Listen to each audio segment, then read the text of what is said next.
7 يناير، بعد 7 يناير هنجيب خبير اجنبي، بعد 13 يناير النهارده 35 يناير، ليه ما جاش خبير اجنبي؟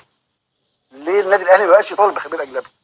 الاهلي بيطالب، اللي انا امتى؟ عارفه اول حد طالب اخر مره امتى؟ ايوه طبعا. لا في زياره المهندس ايوه للنادي الاهلي اول طلب عايزين خبير يا اجنبي. فندم انا بقول ده طلب النادي الاهلي، ما اكدش عليه ليه بقى؟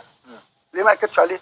طيب النادي الاهلي لازم يطالب بخبير اجنبي. طب ما هو طالب، انا عارف انه طالب وده طلب النادي الاهلي، ايوه هو اللي طالب. هو ليه بقى ما بياكدش بقى عليه؟ ليه ما بيزنش كل شويه؟ طب ليه بقيه الفرقه ما بتطلبش خبير اجنبي؟